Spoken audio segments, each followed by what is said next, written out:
interesting thing, because we can have healthy fear, fear that keeps us safe, fear that keeps us from walking on the edge of a cliff because we might die, but then we can also have unhealthy fear.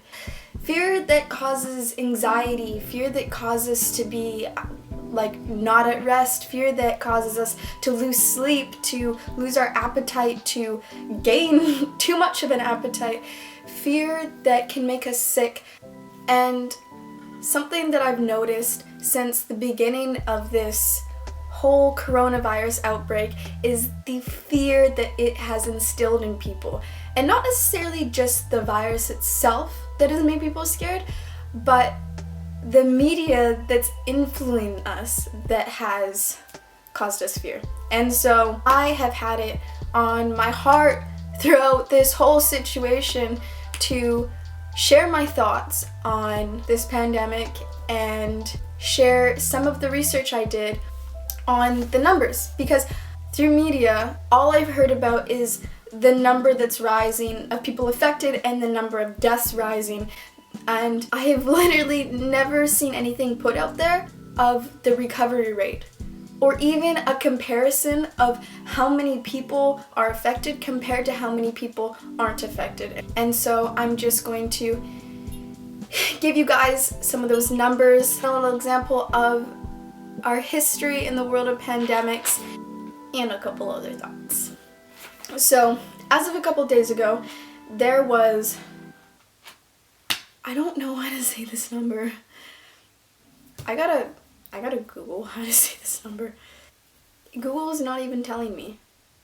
I'm gonna ask Alexa. Alexa. What's that number? 2,501,561. Thanks, Alexa. I already forgot. This isn't working. Okay. I need to go ask somebody. Okay, hopefully this is right. Right now, in the world, there are 2,501,156 cases out of 7.8 billion people, which comes to only 0.032% of the population. So right now, only 0.032% of the population are even affected by coronavirus.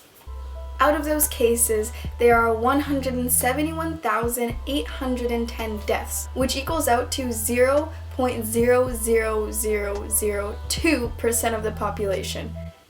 That's how many people the coronavirus has killed out of the entire world. And 659,732 people have recovered, which means 6.869% of the people who've had the cases so far have died from it, and 26.377% so far have recovered, which is leaving a big gap of people that we're unsure about still. But as you can see, the number of recovered is still significantly higher than the number of deaths.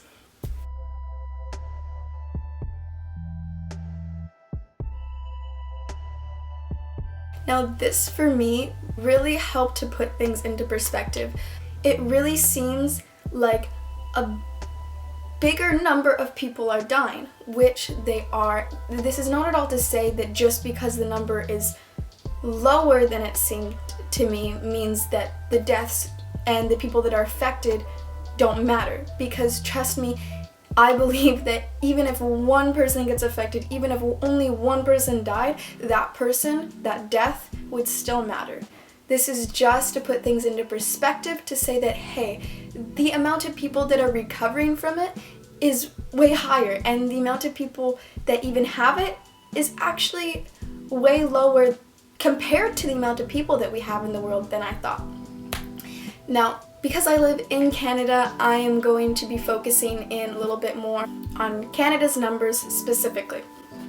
So, in Canada, we have 37.59 million people. And out of the 37.59 million people, we have about 37,398 cases, which equals out to about 0.002% 0.099% of Canada's population that has been affected so far. And out of those cases, there has been 1,729 deaths and 12,918 people recovered, which means 0.0046% of Canada's population has died from COVID-19, and 34.542% so far have recovered.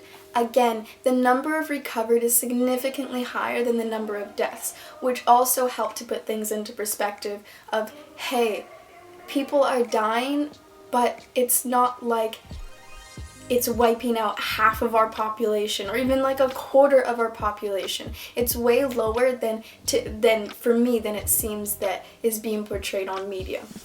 Now, I also researched what the leading causes of death are in Canada and the amount of people that die every year due to those reasons.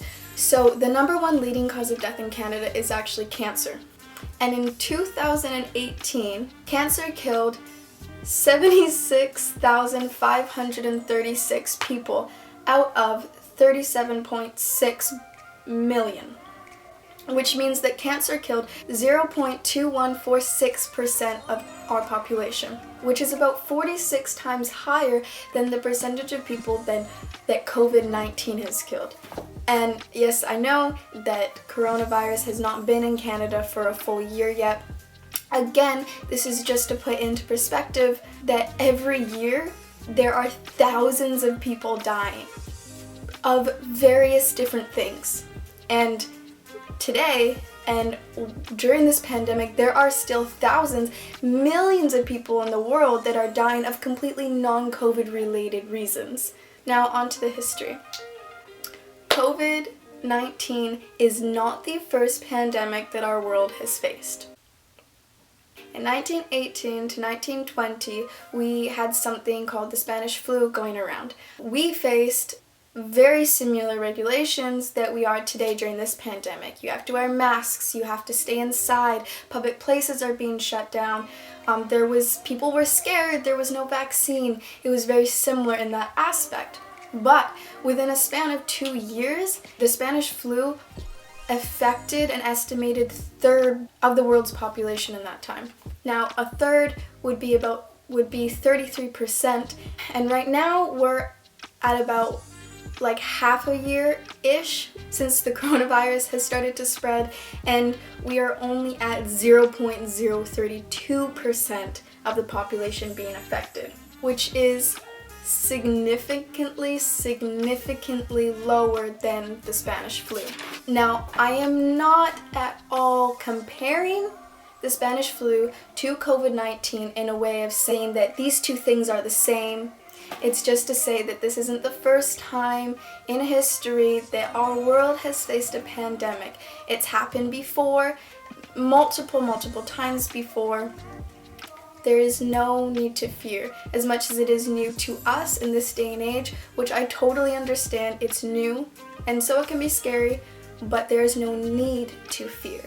And at the same time, COVID-19 is not the only thing happening in this world. There are still people dying every day due to completely non-COVID related reasons. For example, within the past week, I know of 2 people that have died of a completely non-coronavirus related reason. And many people will know people that are also dying because of non-COVID related reasons, and that is not at all to take away from the people that are dying from coronavirus. It's just to say that it's not the only thing happening right now. There is still other things happening. We're just not seeing it because all the focus is on the pandemic right now. And so it can become super overwhelming for us because that's all we're seeing. It's just, again, another shift of perspective to look around and be like, hey, this isn't the only thing happening right now. There's still other things in the world happening, just like there was before the pandemic started. Something else I've been thinking about is how much what we see on the media influences what we think and how we see reality. For example, like I said earlier, the number one leading cause of death in Canada is cancer. Now, All throughout my life, I have heard of various different things of this causes cancer and this causes cancer and this can cause cancer. Yet, I have never really been scared of using those things that I've heard cause cancer. Now, yes, I'm sure there are people that do get genuinely really scared, but I think the majority of people, at least that I know, don't go around being petrified to catch cancer from these things. For example, some of the things are smoking, even secondhand smoke, drinking, obesity, and the sun. Yeah, I think I could say that most of us aren't super scared to walk by somebody that smokes, to go outside in the sun when it's summer, to get a sunburn. But I really feel that if every day we were seeing the count of people that are dying from cancer, the amount of people that are getting cancer, that we were seeing it everywhere, and the media was telling us, this can cause cancer and this can cause cancer and this person is dying and this person is getting it, then I feel like we would become super scared. We'd probably want to hide in our houses. We wouldn't want to go in the sun. We wouldn't want to walk around somebody that smokes. We might want to put masks on if we're going outside because of the amount of people that we walk by on the street even that are smoking. I feel like it would really induce a sense of fear in a huge portion of our population if that's all we were seeing. And I really think that's the same thing as the coronavirus. As much as I do think it's important for the media to inform us of the events that are going on in the world, I know that it can become so easy for us to be majorly influenced by the fear that it's also giving out. And trust me, I get it. Coronavirus is different because it's being spread from person to person. But it's really just as simple as being smart, because wisdom and fear are two different things.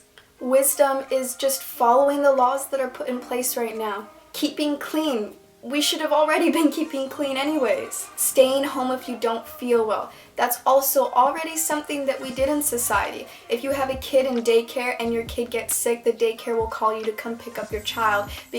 When you get sick, you call in sick to work. It's kind of like a social standard to not be going out in public and spreading around the sickness that you have, because people generally just don't like to get sick anyways. So I really do think that it's important to have wisdom, but I do strongly believe that there is no need to have fear in this situation, because the way I see it is everybody is dying. I'm dying, you're dying, we're all dying, and we're all gonna die eventually of something. Now, if we went around living our lives, our everyday lives, being scared of what's gonna kill us next, what would be the point of living in a constant state of fear? Would we even truly be living? Would we even truly be living? We don't need to let COVID-19 induce the amount of fear in us that it kind of has been. Even I've had moments where I've been kind of super scared, but I have not let it attach itself to me. I have not let myself seep in that fear, because I know that that is not going to do me any good. So to say all of that, don't have fear, don't be scared. There is absolutely no need for it. In Jesus' words, "Peace I leave with you, my peace I give to you. Not as the world gives do I give to you. Let not your hearts be troubled, neither let them be afraid." Jesus said it. The world isn't going to give us peace. He gives us peace, like true, real, surpasses your understanding kind of peace. Not peace that you feel from meditating, or peace that you feel from drinking or reading or smoking or anything. Like true, authentic peace that can only be experienced in Jesus Christ. Now, if ever, is the time to allow him in and let him to be that peace for you. Be that hope for you. And it's totally not just some religious thing, trust me.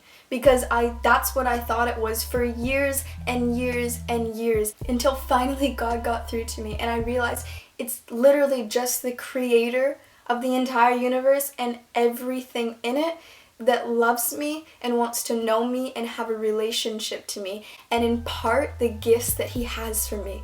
Because if somebody has a gift for you, you have to take the step in receiving it. You can't even if they left it there at your feet, you couldn't receive the gift unless you actually picked it up yourself physically and opened the gift and took out what's inside of it and took it on as your own. And that's what he wants to do to you. That's what he wants to do to everyone. And when you accept that gift from God, when you truly just start chilling with the God that is love, you'll find peace and honestly so much more. Hope, joy, fulfillment, completion, anything, all of the things that we're longing for, all of the things that are inside of us that we just yearn for and that we want and we desire, he gives them all to us. He is them for us. And so honestly, in the midst of all this, that is the number one thing that has allowed me to not be fearful, to not be afraid, is Jesus. Because I know that my hope is in him, my trust is in him, and he gives me peace that I don't even understand. So yeah, I really hope that this video has helped at least a little bit to put things into perspective if they weren't already for you. Really, again, this is not me at all diminishing the importance of staying safe, at all diminishing the importance of the people that are affected by it and have died from it, and the people who have lost a loved one to the virus. My heart still goes out to you. But even in that place, even if you are somebody who has been affected by it, who knows somebody that has been affected by it, or that has died from it, any one of those situations, I also invite you to invite God into those situations as well. Because I know that that's hard. This whole situation is a hard thing to deal with. Being quarantined in our homes, having stores shut down, not being able to go to a restaurant, having to social distance, it is definitely a weird and interesting time, and it can be super hard. But it's in those places as well that we can invite God into, and he is doing things. We can take it as a time of learning how to rest like that many of us have never had before because of the busyness of our lives. And so yes, do not fear, have peace, have wisdom, and please do not allow what we're seeing on the news, what we're seeing on the media, the numbers, to overwhelm us. Really, just invite God into it, because he's so faithful. He is so faithful to come when we need him to come. So yes, if you made it to this point, thank you for watching. I hope you are having a fantastic day right now, and be blessed. Love you guys. I just want you to know that if you're ever feeling down or depressed, just know that there are people there for you. Whether you're aware of it or not, I promise you, it takes time and a little bit of effort. I know you won't believe me at first, but you just have to have a little bit of faith and a little bit of hope. If you're listening to this, just know that I believe in you. You can do it.